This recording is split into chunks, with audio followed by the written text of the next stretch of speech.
All right, here we go. Here's the next upfit build. 23 f600. Isn't it shiny? Anyway, going to be doing a full upfit on this one. Central hydraulics, dump bed, plow, spreader, the whole works. And I'm probably going to split this one up so I can do individual parts of the build.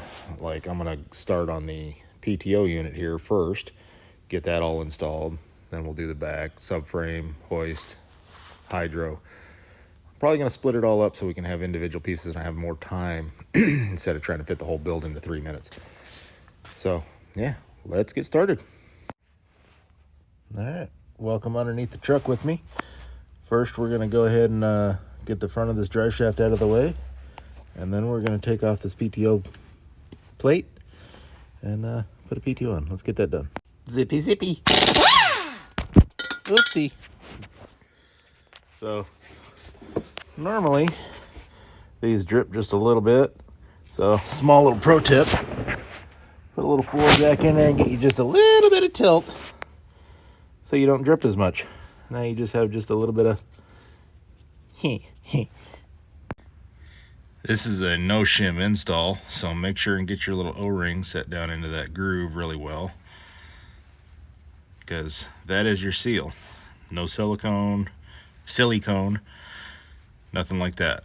So get your O-ring set in there, and then we're going to drop it up in. No shims, just bolt it on. Set your alignment pins. Yeah, that's really hard with one hand. Set your alignment pins in those two holes. Screw in your little thingies. Hardest part about this whole install is I'm not a little guy. 6'1", 240. I mean, I'm not what you'd consider little.